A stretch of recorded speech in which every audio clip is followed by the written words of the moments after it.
The darkness wasn't black, it was a heavy, liquid gray that pressed against Marco's eyelids like wet wool. He woke to the sound of a rhythmic clink clink clink.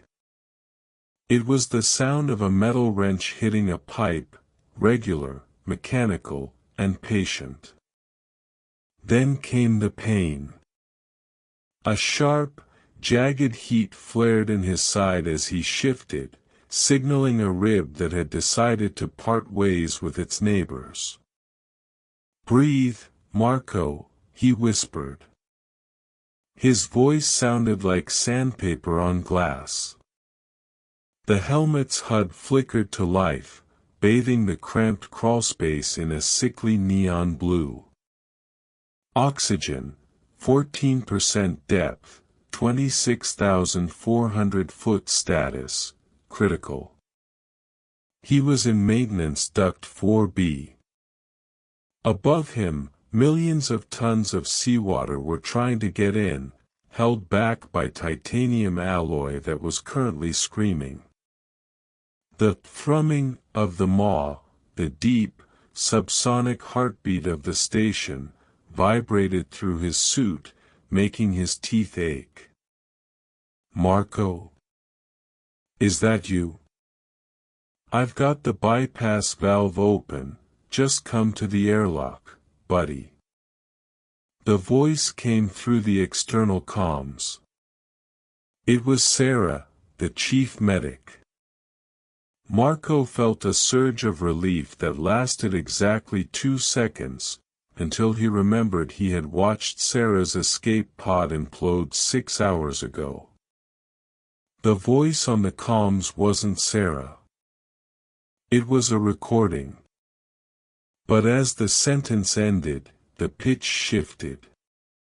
The Sarah voice giggled, a sound Sarah never made, and then repeated his name, but this time, it sounded like a wet throat trying to whistle. "Marco. Marco. Marco." He froze.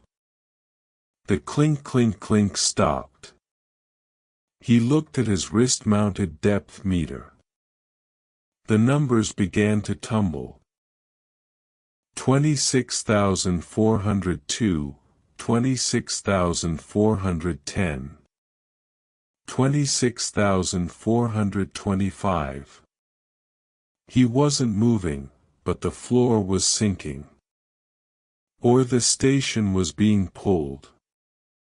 Marco reached for his tool belt, his fingers trembling. He found a small, handheld recorder, the black box for personal logs. He needed to know how he ended up in this duct. He pressed play. The audio was thick with static, but the voice was unmistakably his own. It wasn't the voice of a man in danger, it was the voice of a man in prayer. "I'm sorry," his recorded self whispered. "I didn't know it was inside the core samples. It likes the pressure, Marco. It needs the weight to feel whole. I'm bringing it to the surface. I have to." It promised the screaming would stop if I just let it in. In the crawlspace, the silence returned. Then, from the darkness behind his head, a voice whispered, not through the radio, but directly against the back of his helmet. "I'm sorry, Marco. I'm so sorry." It was his own voice. And he hadn't opened his mouth. The ascent of the echo. Marco dragged himself through the maintenance duct, his fingers slipping on the black, oily sludge that now coated the station's interior. Every few meters, his HUD flashed, oxygen, 9%. "Marco, wait up. I can't find my goggles." The voice came from the vent ahead. It was Miller, the technician. Miller had died 3 days ago when the pressure bulkhead in the mess hall turned him into a red mist. But the voice was perfect. Marco turned his flashlight toward the vent. He didn't see Miller. He saw a pale, translucent ribbon of flesh retracting into the shadows. "You aren't Miller," Marco hissed. The intercom crackled.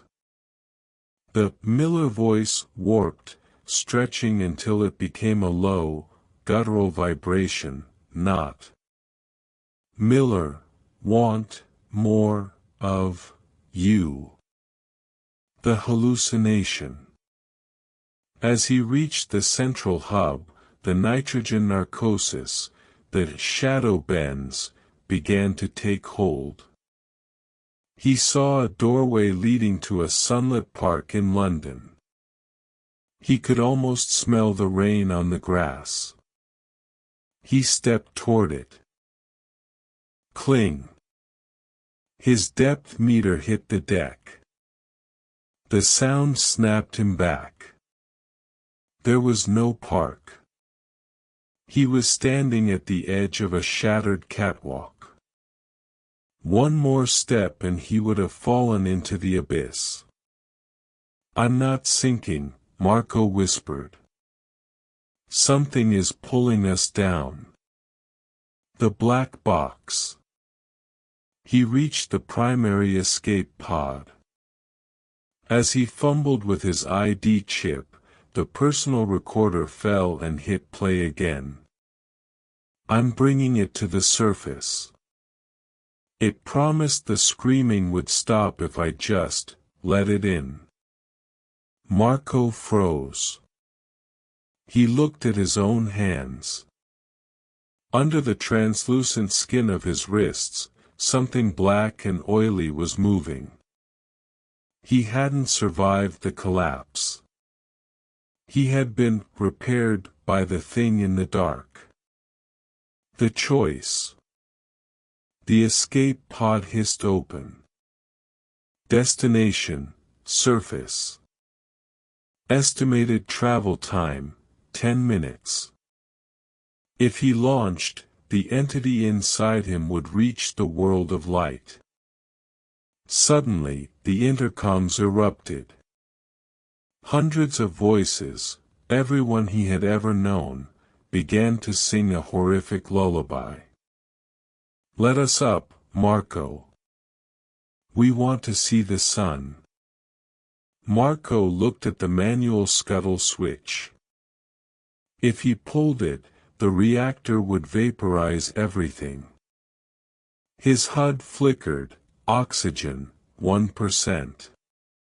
The shadows coalesced into a shape, a distortion of a human form wearing Marco's face like a melting mask. It stepped into the light.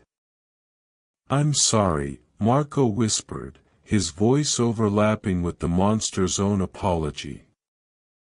He reached for the scuttle switch. "We stay here."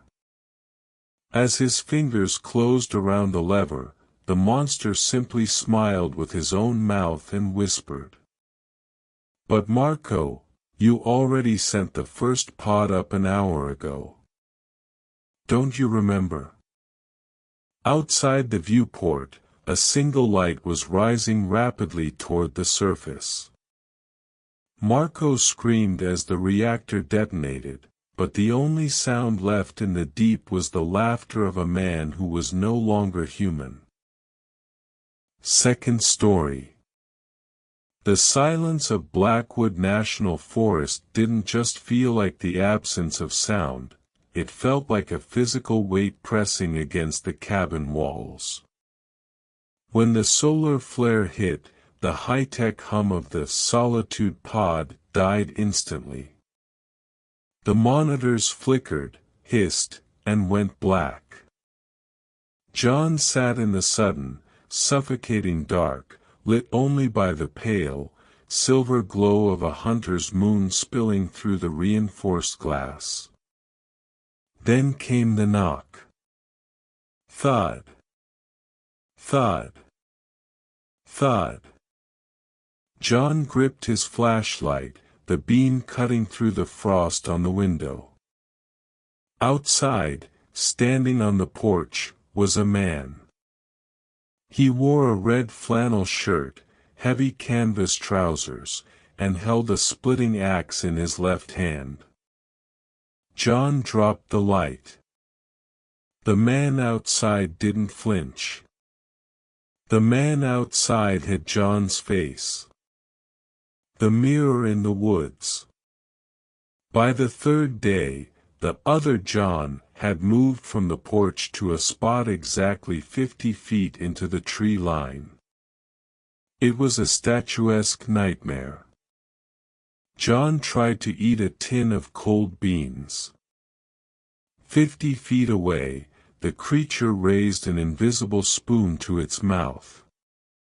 Its jaw moved in a perfect, rhythmic mimicry, though it had no food. John threw the tin against the wall in a rage. 50 feet away, the creature's arm blurred. It had thrown an invisible object at the exact same microsecond.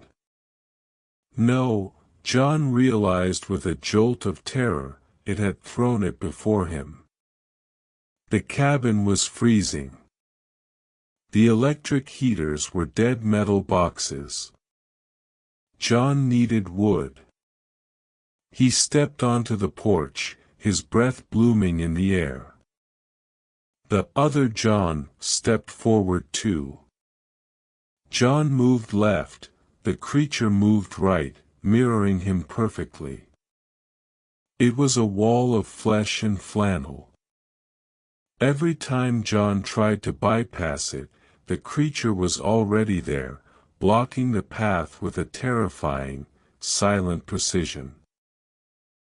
"What do you want?" John screamed. The creature's throat rippled.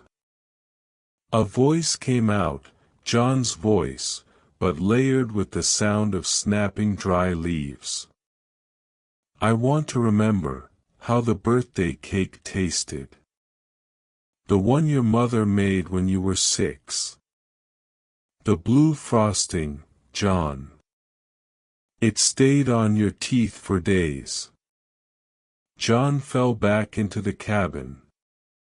That memory was private. It wasn't in any file. It was his. The shedding. On the 5th night, shivering under 3 blankets, John's foot brushed against a loose floorboard. Underneath was a hidden compartment, a survival cache left by the man who held this job before him. Inside was a leather-bound journal. He flipped to the final page. The handwriting was frantic, the ink smeared with dark stains. "It doesn't kill you. It just waits for you to become the reflection. There can only be one John in the forest. If you see him, do not look at his hands. He doesn't have fingernails. That's how you know you're still you." John's heart felt like a trapped bird. He slowly pulled his hand out from under the blanket. He felt a dull, throbbing ache in his fingertips. He looked. The nail on his index finger was hanging by a sliver of skin. Beneath it wasn't raw flesh, but a smooth, gray, featureless surface. He touched his middle finger, the nail slid off like a dead leaf, hitting the floor with a soft click. The switch. John looked out the window. The other John was no longer 50 feet away. It was standing right against the glass. But something had changed. The creature outside was looking down at its own hands. John watched, paralyzed, as the creature's hands began to sprout thick, healthy, human fingernails. "Thanks for the shift, John," the man outside whispered. He turned and began walking away, heading toward the trail that led to the town 6 hours away. He walked with a bounce in his step, breathing in the cold air like a man who had just been reborn.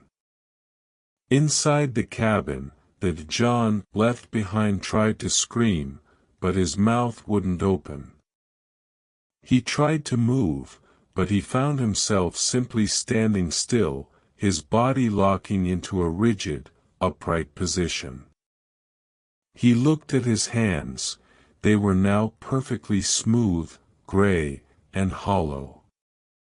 He leaned his forehead against the glass, watching his own body disappear into the pines. He wasn't the caretaker anymore. He was the shadow.